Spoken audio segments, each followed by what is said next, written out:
Well, welcome back to the bench. As you can see in front of you, our next little project here is a little bit of a rescue unit. It is very crusty and it is in some pretty poor condition. But as you can see, it is a Marantz model 2238. And to me, these are classic receivers. They're very, very well built. They have fantastic bass response and very warm sound. 38 watts per channel. This is the original 2238, not the 2238B.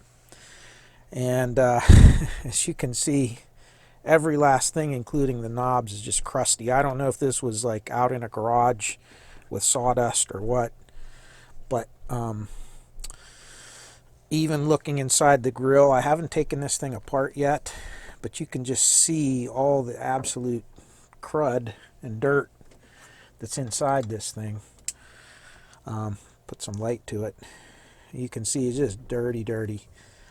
So, well, I'm definitely going to take the covers off and kind of look. This thing's not going to get turned on because I have a feeling, you know, things might short out. Who knows? I haven't tried it. I haven't touched it. This is how I got it. Like I said, to me, this is kind of a rescue machine here. A little bit of a basket case, but we're going to see if we can bring it back to its former glory. So if that sounds good to you, stick around and we'll see what we can do with this thing. Well, we got the cover off of it, and I have to say that, yeah, I'm going to have to check and make sure my tetanus shot is up to date. Yeah. So when I said this thing looked crusty, I didn't really know how crusty, and yeah, so I think before we do anything else, we got to try to clean some of this out. Some other things I can see right off the bat is like these main capacitors are puffed up a little bit, but that's no worries. We have new ones of those to replace if we needed to. Yeah, the tuner gang has all kind of crud packed in it. This is definitely a survivor from from the garage. All kinds of cobwebs and bug carcasses, and yeah, really gross. So let's get the old vacuum cleaner out and do some cleaning and see what the underneath looks like once we get this. I don't even want to turn it on its side because I don't want to dump any of this crud out onto my bench. So, yep, I'll get my biohazard suit out and we'll be back when we get this a little bit cleaner. Well, the bottom seems like it's fared a little better than the top. As you can see, it's pretty clean underneath here, but it's just horrible on the top. It's going to just take some real scrubbing to get the top cleaned up. There is one piece of damage, and you can see right here where this thing is just bent, but that's just thin metal, and that can be just bent right back straight, so that shouldn't be bad. So I would say at least the bottom of this thing is salvageable, but we really are going to have to take some time and clean up the top, as you can see. So yeah, we got our work cut out for us on this one. So more cleaning, and I'll get started on testing some things, and then when I get a little direction of where I am with this thing, I'll come back. Well, we're making a little bit of headway here, and as you can see, I got the power amp all recapped. I have the board cleaned off. I have the transistors mounted on new heatsink pads. Everything's all cleaned up and ready to go.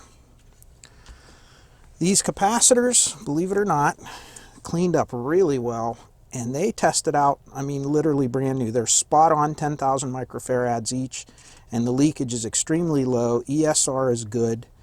So I don't see any reason to replace them. I'm going to reuse them.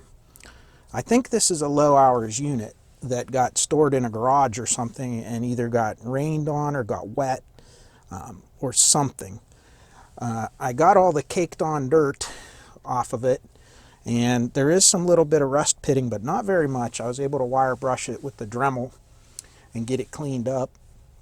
This board was particularly bad down here, and as you can see, it cleaned up really nice. It had that white, crusty, nasty stuff all over it. I had to completely strip all the conformal coating off of it. I recapped it and did everything on it. This, of course, has your phono stage on it, so it's really kind of critical. And then applied a whole new fresh coat of conformal coating on it, so it's like new now. It's really nice. So little by little we're going through it. The transformer was really bad. It's down in the shop, and it's getting in, had to get all stripped down. And even as I was cleaning the paint, the old paint off, underneath the paint, even where you couldn't see it, rust was starting to form. So it was pretty bad. The transformer inside was absolutely perfect. So the bell housings and the little circumference band that went around it protected the transformer inside. It's perfect. So I took the angle grinder with the wire brush, and I took everything down to bare metal and put a fresh coat of paint. So we're waiting for that to dry, and then I'll assemble it and bring it back up. One little note, I did bring this up very slowly and on a limited power supply and everything.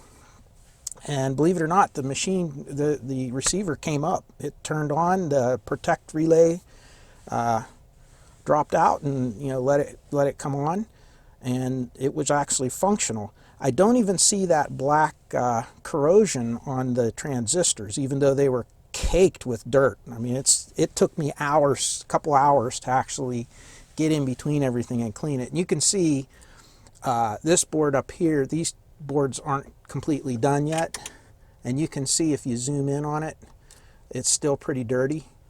And it'll never be totally perfect, but I'll be able to get it pretty clean. It'll look pretty good.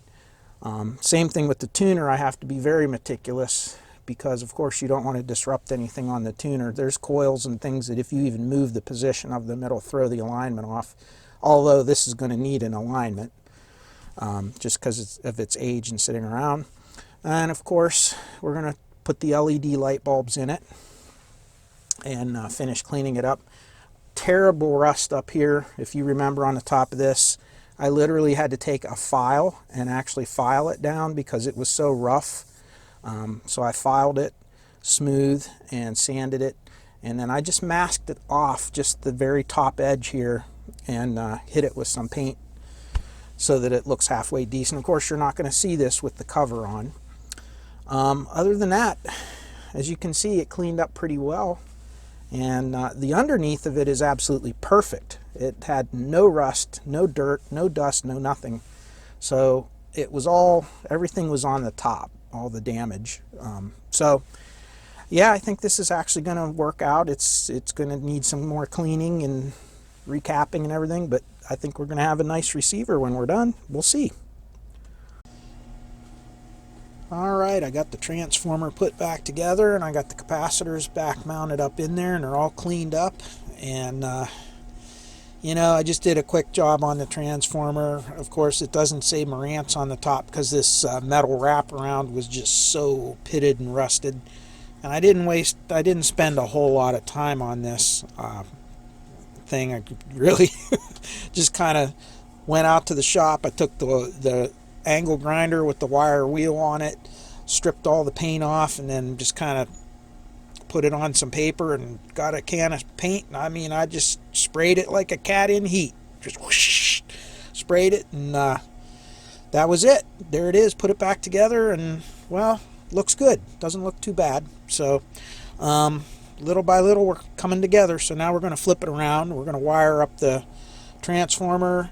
We're going to replace the bridge rectifier because it has those little crimp-on terminals and they're kind of messed up. So I'm just going to put a different one. I have a spare one I'm going to put on. And we're going to get it wired back together. Well, we were making some pretty good headway here. We got everything pretty much together and ready to test out. Getting ready to work on the preamp stage and the tone control section. when I needed to get the faceplate off and noticed that the selector knob for the selecting the mode was really badly bent, and it kind of wobbled when you turned it. I went to pull the knob off, and lo and behold, this happened. And you can see this just cracked right off. So here's the end that the knob goes on, and then this end has a coupling shaft that would couple the actual selector switch, and of course it's broken. And of course this is not a really standard size. It's not 1/4 inch aluminum rod. It looks like it is, but it's just a little bit smaller. It's probably a metric. I didn't measure it yet. Well, I did measure it in thousandths. It's like instead of 250 thousandths, it's like 238 thousandths. So yeah. So we're going to have to see if we can find some sort of alternative or find another shaft. I think I have one of these from another unit, but it's a different length. I don't know, but I'm really not worried about it. We'll be able to replace it eventually and get something in here. For right now, we can still rotate the knob, from in here. It's pretty easy to do, so we can continue our work. So yeah, that's where we are. We have, as you can see, we have everything assembled down here. Have the amplifier put back in and all the wiring put in. We have a new bridge rectifier installed and a new safety capacitor across that. And it's actually kind of for noise suppression.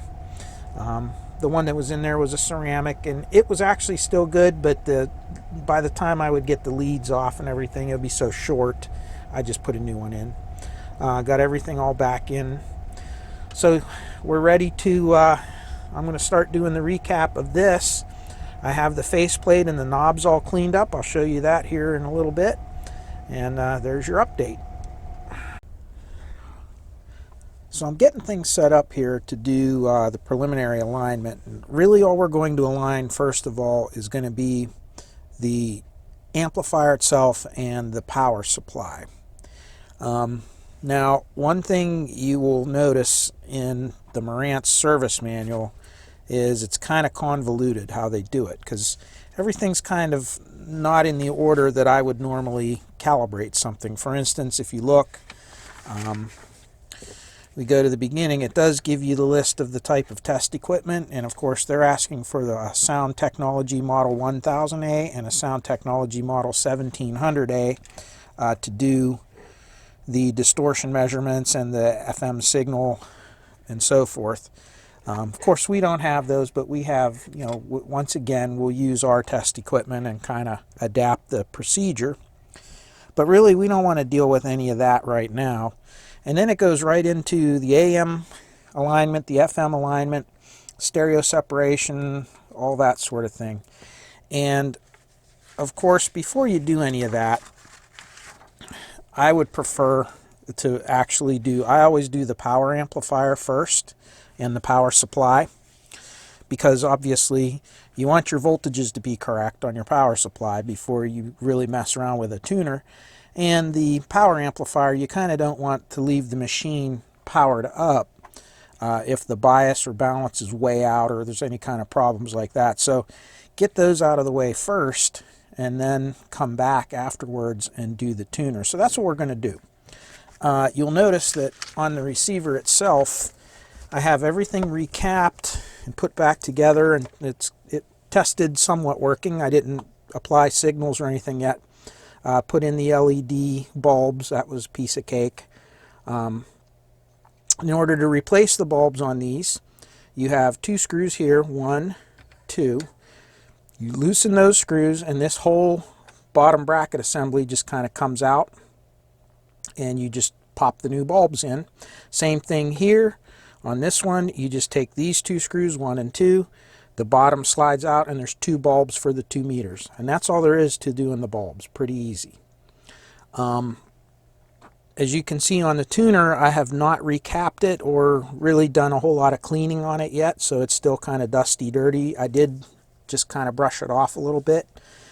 But we'll do that after we get the power supply and the amplifier. I want to make sure that our amplifier and so forth is working properly. So that's what we're going to do. Okay, I'm zoomed in on the power supply board now, and all we're really going to do here is we have the positive lead of our voltmeter on J805, this little test point here. The negative lead is on J814, so 805 and 814. And then there's one pot on the whole board, and we are to use that to adjust the voltage to 35 volts. So that's all we want, 35.0 volts. And we can see that's pretty close right now if we go up to our meter. And let's just adjust it the wrong way and then the right way. Okay, and that's really all there is to it. So our 35 volt power supply is now adjusted. And we'll leave it just a little bit over like that. That'll be just fine. So now that that's adjusted, I'm going to leave it sit there for a little while and heat up.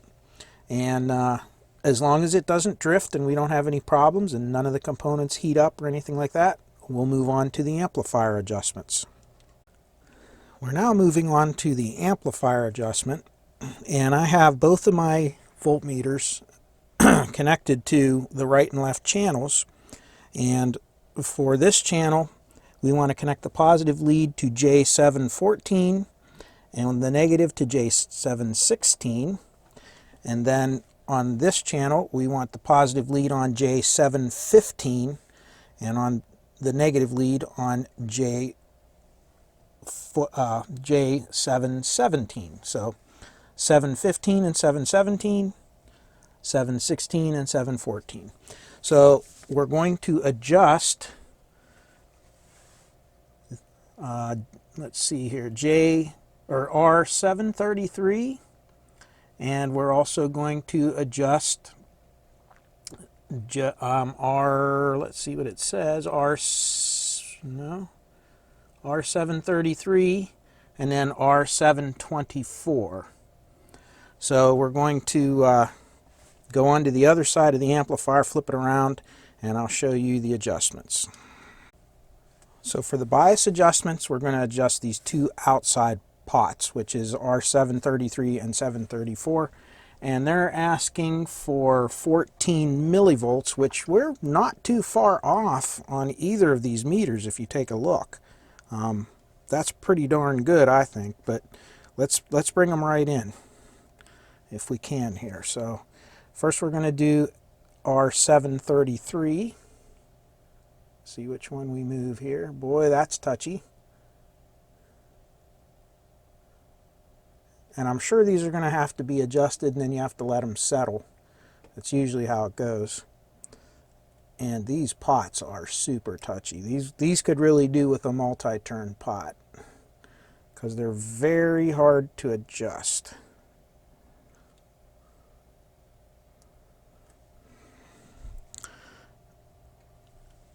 And let's do the other one. And you could see this one here, you just even touch the pot and it drifts. And there, that one's right on 14. This other one, I'm gonna have to fiddle with a little more.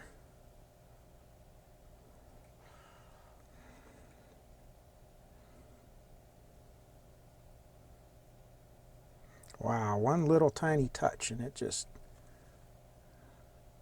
that's pretty close right there. And again, you have to adjust it, and then you have to watch it settle a little bit.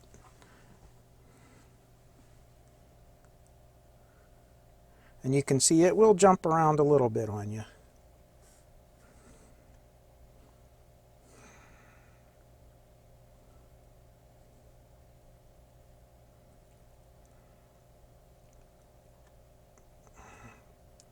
I think that's right as close as we're going to get them. I think we're going to leave those there. 13.98, it's just bouncing around. This one here, same thing. I'm going to let this sit and it has been on for a little while, but we're going to let it go for a little while longer. And as long as it stays stable, after about 10 minutes, I'll disconnect, and then we'll do our DC balance. So it's all biased, and then all we have to do is the DC balance. We're now looking at the test points for DC balance, and as you can see, they're really tight in there. The two black leads, the negative leads, are just connected to the ground, which is the chassis for the most part. And then there's two little posts in there. One is J723, the other one is J724. So 723 and 724. And that's just pretty much looking across your speaker outputs. And we're going to adjust that for 0 volts. And this is really important. Okay, we're now positioned to adjust these two inside pots, which is R711 and R712. And we're basically going to set those for 0 volts, so that the actual push-pull pair of transistors are at their balance point, where there's 0 volts in the middle. So one of them is not too terrible, one of them's a little bit out. So if we take a look up here once again, you can see they're not horrible, but one has 32 millivolts of imbalance, and one has negative 11, negative 12. So not horrible, but they definitely need aligned a little bit. And that's pretty good, considering I haven't touched any of this since I got the receiver, and I recapped this and rewired it and everything else. And even with all that, look how close this all was so far. So tells me that this amp was probably a pretty low usage. So let's adjust our first pot. And of course, the wrong way again. We're doing the top meter. We're just going to bring that till we get about 0 volts, and that's looking really good right there. Then we're going to go to the other side, and we're just going to adjust it down. And you sure don't have to move these a whole lot. This adjustment is actually a little bit easier than the bias pot. And there we go.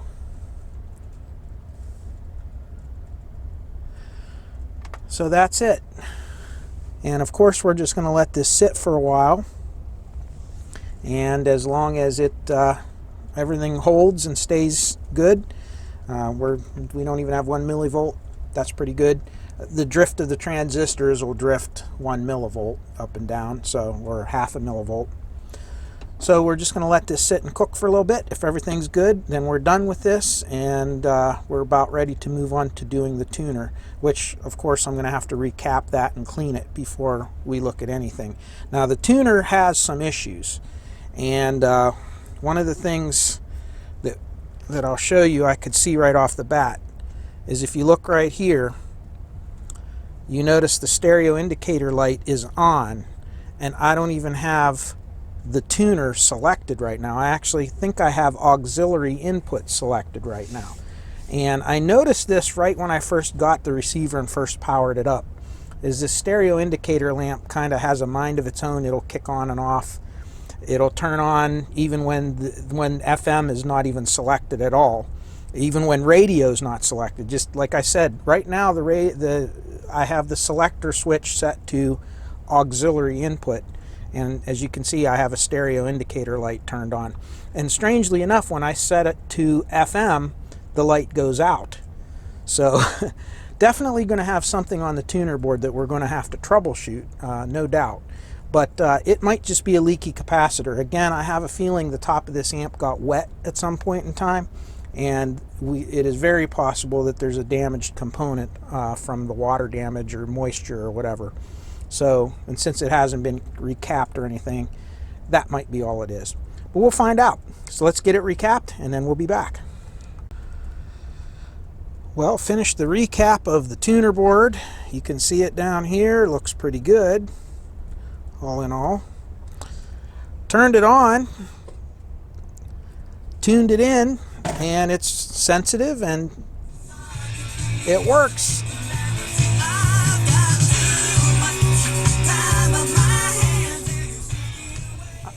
I mean, the thing's working good. I did a quick test on the amp, It's putting out 48 watts per channel clean, and I think it's rated at 38 watts per channel, so that's really good.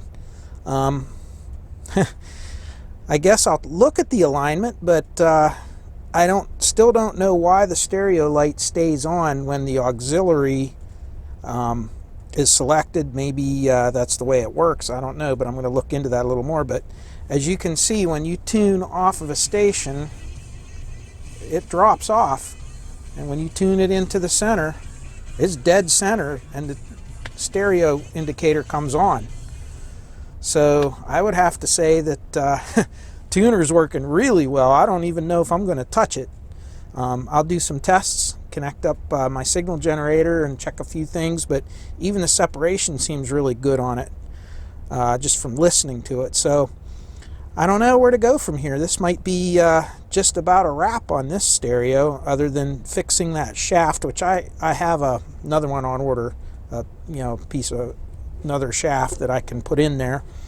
And other than that, this thing's going to be back up and running again. So, well, we'll see how it goes. Let's progress forward a little more. I'll do a few tests, and maybe that might be all there is. This might not be a really super exciting video. So here's what I came up with for my broken selector shaft. I found one, but it was physically, as you can see, shorter than the original.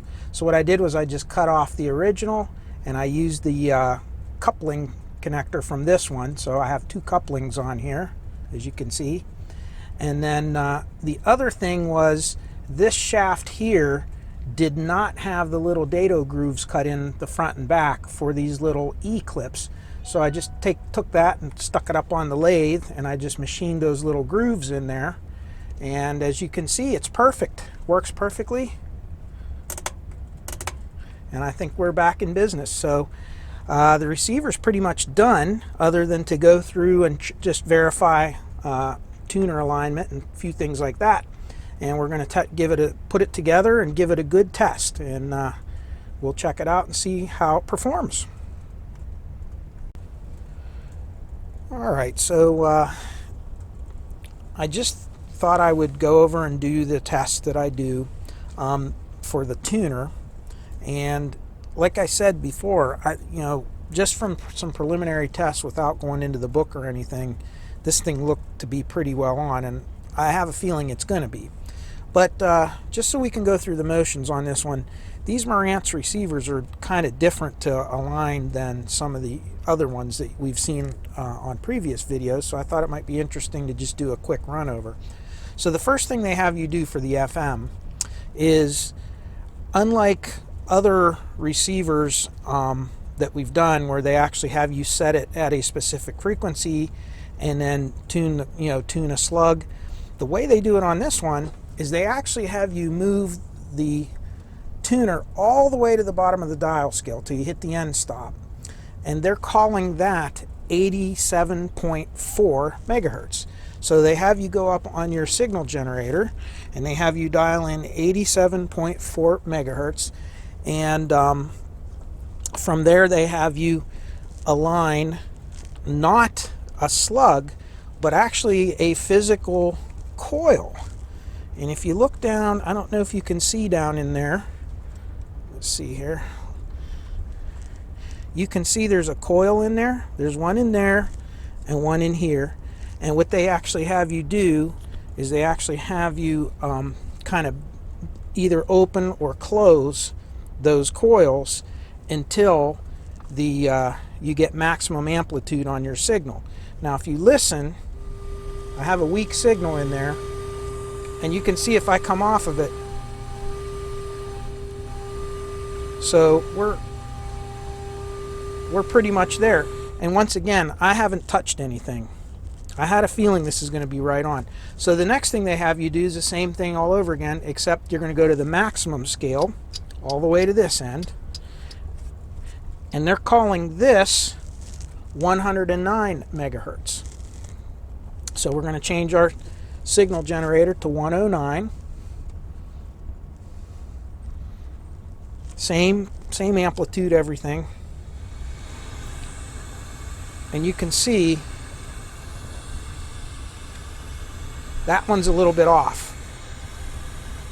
So what I'm going to do before I try to adjust this, it may be just a little hair beyond that. So we're going to move the frequency down slightly and just kind of see where this is on the dial scale. So we're just going to go to fine tune, and you can hear that's 108.9, so I'm just dropping 100 kilohertz.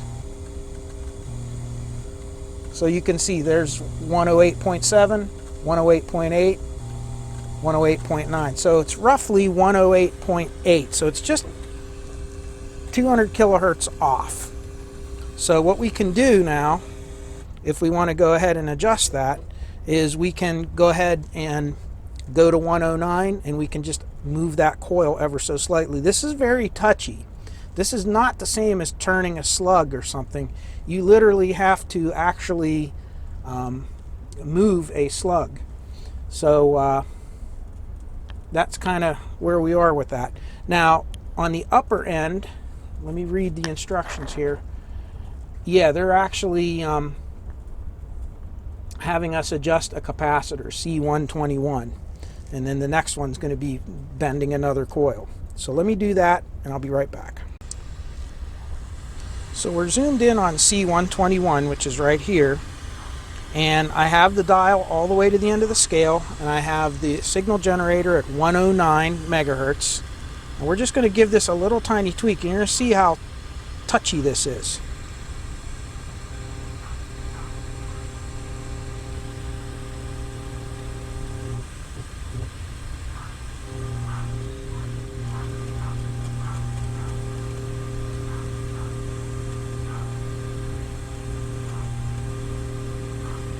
Right there you are, and if I go up a little bit in amplitude,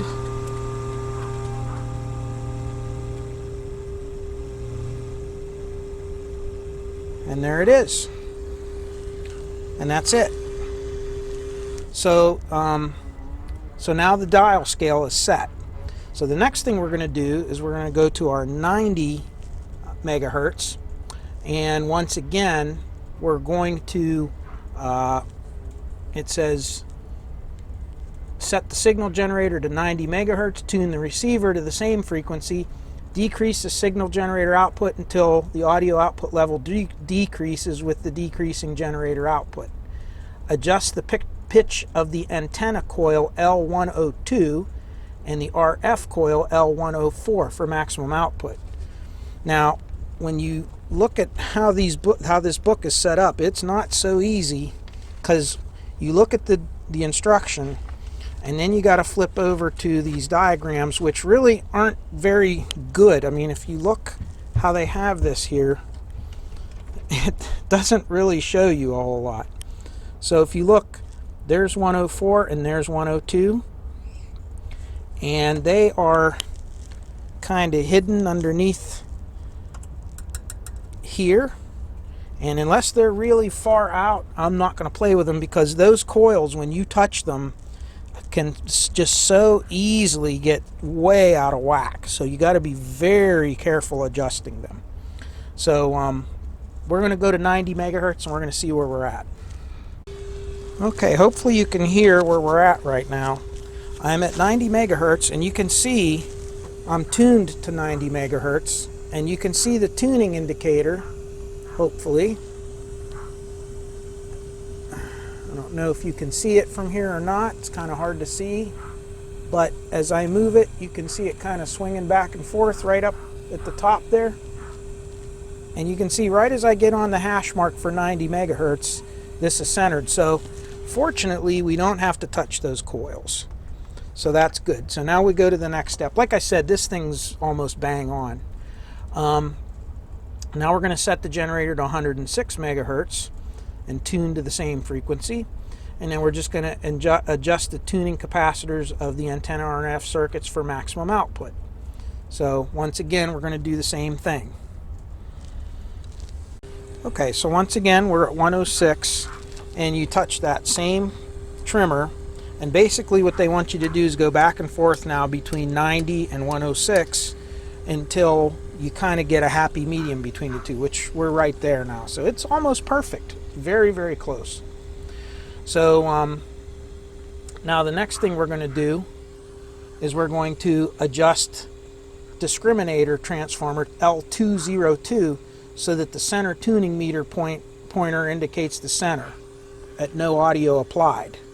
So at no signal applied, I'm sorry. So we're just going to set the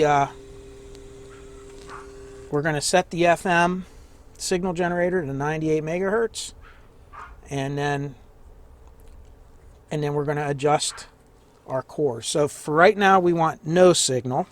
So we're going to, if you can hear this, I'm going to go off signal, and just for good measure, we're going to shut the RF off.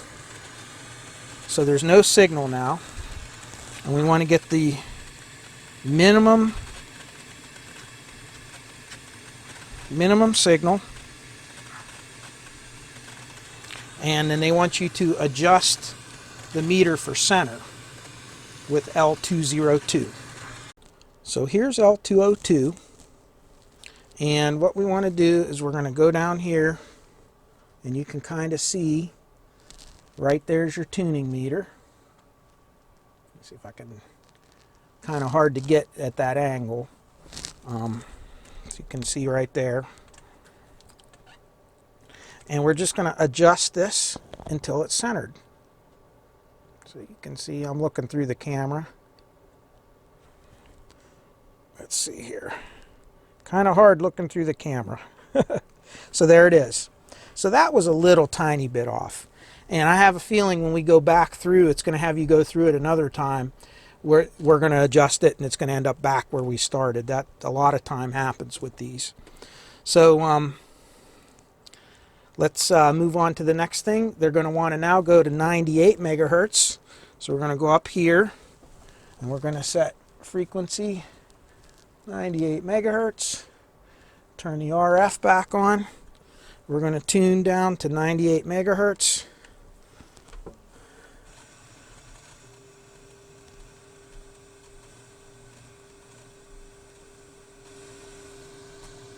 And you can see that meter's staying real centered really well. And then what they want us to do now, and we're going to bring the amplitude up now till it gets nice and clear. And you can see up on my oscilloscope, we have a nice clean signal. And that's really all they want right there. They're going to adjust for minimum distortion. Now we can put the distortion meter on over here, but I found that you can get it, I mean, I eyeball it and I can hear it and get it pretty close, because what will happen is once you start getting distortion on these, you'll see either the bottom or the top of the peaks will start to get distortion first. And if you turn your amplitude just to that right part, so then what we're going to do is we're going to fine tune our amplitude. We'll bring it down, and then just till we just get a little bit of static on there, and then we're going to adjust that discriminator, that top coil, until the distortion on the top and bottom is perfectly matched. That's pretty much what we're looking for. So let me, and it's the minimum amount of distortion as well. It sounds like and looks like it's already there now, but we'll go through the motions. So let me get the amplitude set properly, and we'll go from there. Okay, we're now going to go to the top slug of this, and as you can see on the scope, maybe, I hope, you can kind of see now how there's some little glitches on there. I don't know if this camera can pick that up or not, but there's little blips showing up on the screen there, and so we're just kind of at the edge there of getting a weak versus strong signal. And if you look, see how the amplitude is increasing, and then if I go the opposite direction with the slug, it decreases, and if I keep going, it bottoms out and then starts coming up again. See that? There's that little null point right there. And right about there is where you're going to get minimum distortion, because it's just kind of peaked out there. So And you can hear the little teeny bit of static, possibly. And that's what we want. So that should be perfect right there. Okay, and again, we're doing this with my test equipment. Obviously, if you use the equipment that they recommend in the book, your procedure will be a little bit different. It'll be exactly following the book. So with that, the FM is aligned, and the only thing left to do now is going to be to set up the multiplex circuit. They don't call it multiplex, they just call it stereo separation, muting threshold, and FM Dolby level adjustment. So a couple little procedures here, not very much. So let me get set up for that and we'll get into it. Alright, the next thing that we need to do is to adjust the stereo separation. And the service manual is really lousy at how they're talking about it. It says to, let's see if I can move this over here. And if you look here, it says set the signal generator to provide 1 millivolt, 1000 microvolts at 98 megahertz. But what they also are not saying, and no modulation, but you need to have a multiplex signal. It can't just be just a straight carrier wave. It has to have the multiplex signal. It doesn't necessarily have to, not supposed to have the audio modulation, but it does have to be modulated with your multiplex signal. So you apply a multiplex signal in there, and they talk about this J229 and adjust R301. Well, J229, if you look down here, is this little pin right here.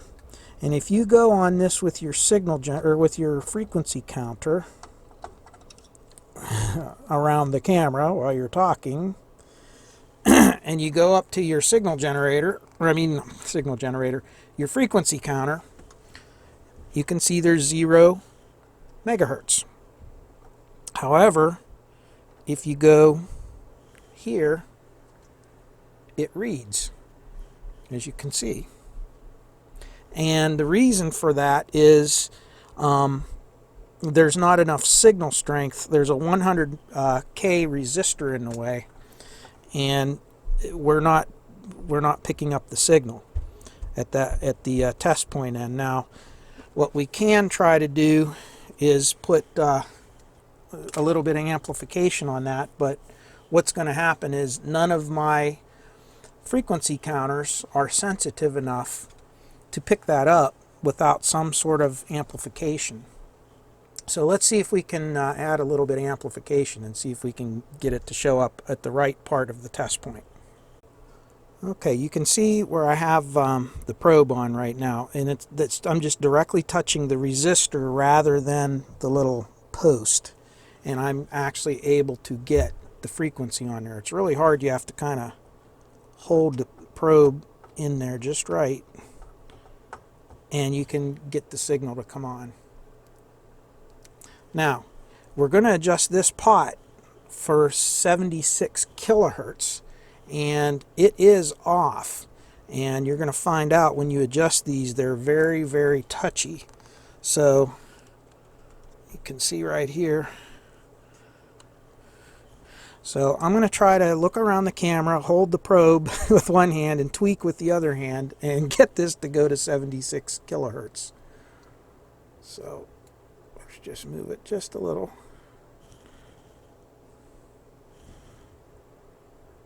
And you can see how I just barely touched that pot, and it makes that much difference. And what's going to happen is I'm going to have to go back and forth a few times. Right there it is, 75.95. That's about as close as we're going to get it. So right there we're on it.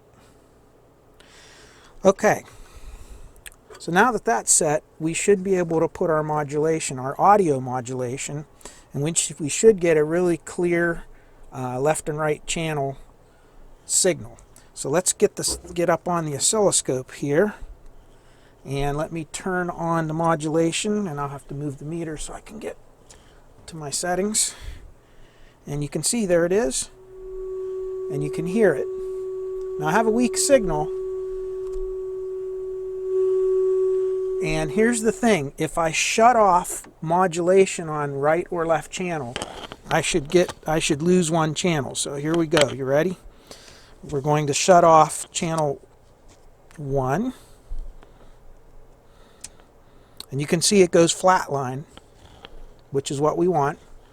Then we're going to shut off channel 2, and you see it goes flatline. So the separation is set perfectly now. Okay, and it was out. It was out a little bit.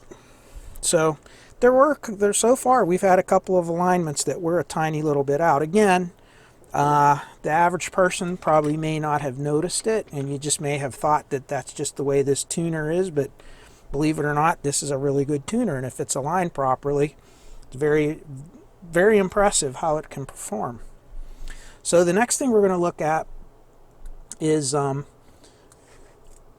we don't even need to adjust R317 because the separation is perfect on both channels. So next thing we're going to do is the muting threshold. So we're going to set it according to this. They want 12.5 microvolts, and they want it at 98 megahertz. And you're just going to set R212 to turn the muting on, to mute the signal. And again, this is not an ultra critical alignment, because really what it is where you want it to, how staticky of a station do you want it to allow to come through without muting. So some people like it to mute a little bit sooner, so only really strong stations.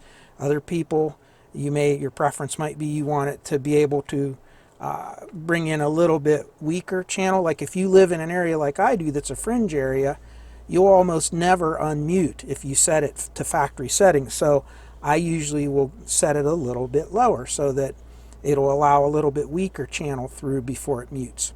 Again, that's personal preference. So let's see that done. Alright, so this is kind of interesting. I looked at this pot where it is right now, and this is the muting adjustment pot. So this is where you set the level at which you want the muting to cut out. And they actually pretty much have it disabled. The pot's all the way counterclockwise. I don't know if this happened at the factory or if somebody went in there and adjusted it, but the muting is basically disabled with the pot turned all the way off like that. So as you can hear, I have hardly any modulation at all, hardly any signal at all, and it's still unmuting. So what we're going to do is we're going to set this till it just cuts out. So you watch, and it should be about midpoint where it's going to activate properly, and there it is, and you can see right there it's just cutting out. And now if I put some amplitude to it, okay, it's not unmuting, so we have to adjust it a little more.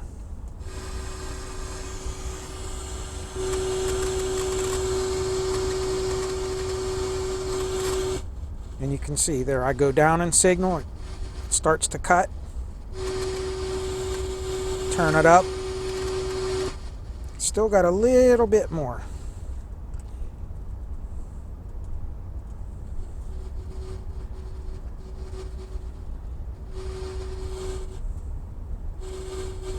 And there it is. On, off. So now let's now that we have that set, last but not least, we're going to I'm just going to take a quick test, and we're going to hook this up to an actual antenna outside and see how it works in real life. Okay, let's see how we did. You want to get some predictions right? Always make the same mistakes, yeah. Always make the same mistakes.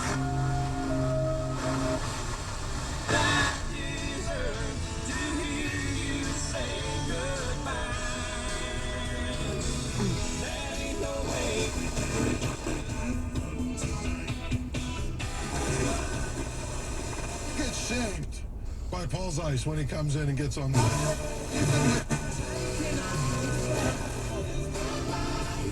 Put the muting on. And you can see the weak channels are kind of gone. 130 civilians. Conviction about that, by the way, Jan.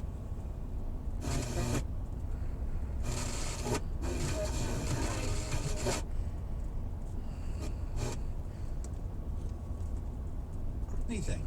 It means that President Trump has recently.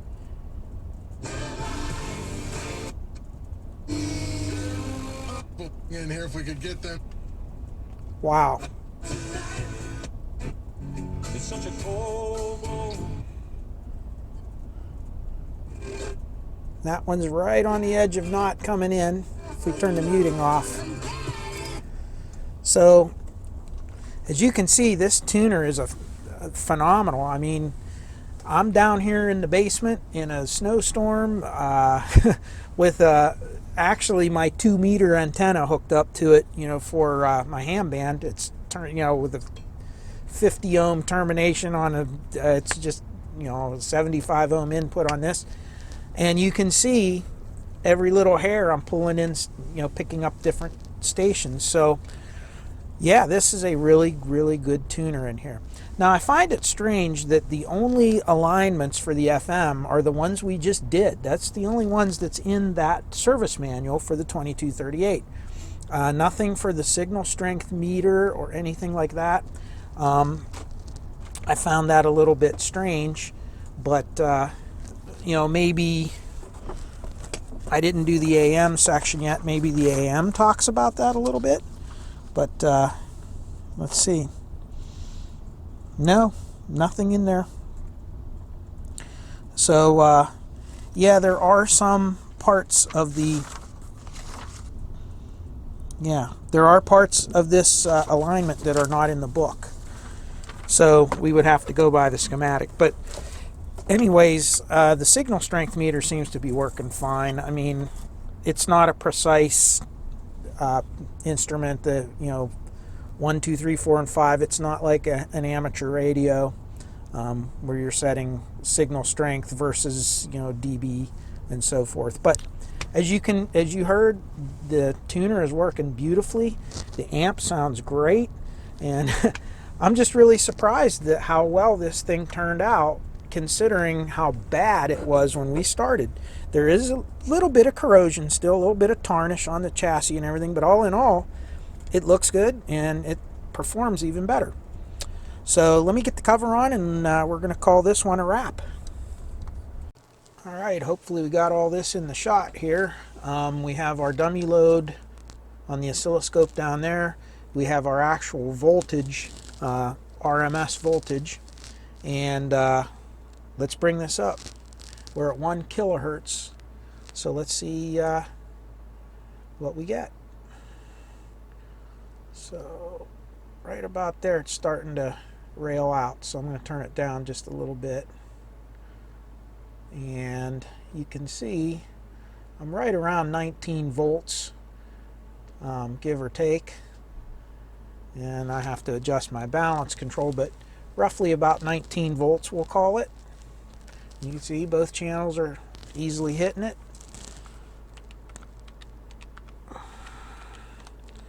And that comes out to 45 and an eighth volts, so 45 watts. So we're getting 45 watts per channel out of our 38 watt receiver, which is what I would expect without getting into distortion or anything like that. So yeah, 45 watts out of a 38 watt receiver, perfect. So that's good. So now let's drop our frequency a little bit, and I'm going to go down to 20 hertz.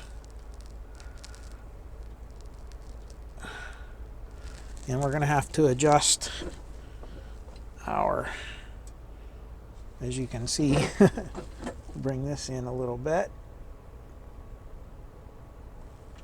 Okay, and let's bring this up, and we should still be able to get that 19 volts with the same amplitude in. right there we're getting some distortion, and it's right about 19 volts again, roughly.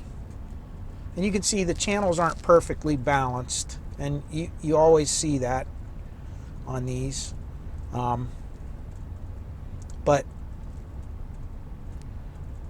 And it's hitting right around the 38. I'd say that's around 40 watts per channel. So well within the tolerance of what the amp is rated at. For giggles and grins, let's just go down to 10. Just to see if it can even do that. I have the feeling this receiver will be able to handle it. And you can see there's 18 volts. Right around 19 volts. It's 18.5 volts on the bottom, 17.5 on the top. Starting to break up a little bit. But again, getting very close to that 38 watts per channel, even at 10 hertz, which is really tough for these kind of amps, you know, without having a real heavy-duty power supply. And remember, we're using the original filter caps. The main filters are the originals, and you can see they're holding up just fine. So now let's go to 20 kilohertz.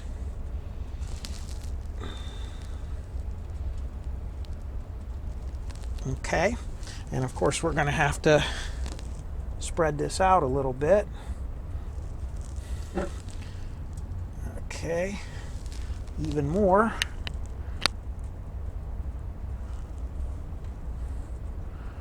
Okay, 20 kilohertz, and here we go.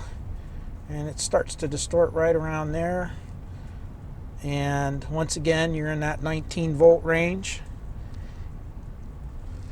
give or take. So once again, it'll do the 38 to 40 watts per channel at 20 kilohertz. So the amp is performing pretty much flat all the way through, and I would say this thing's working perfectly.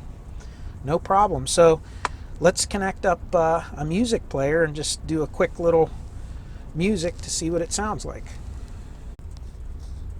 All right, for an added bonus, we're going to give you a little sneak peek of a new device I just got. It's a supposed to be an entry-level high-end digital music player, if that makes sense. That's a real oxymoron, isn't it?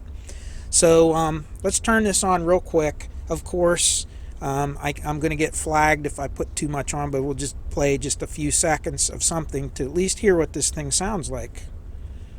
So let's go.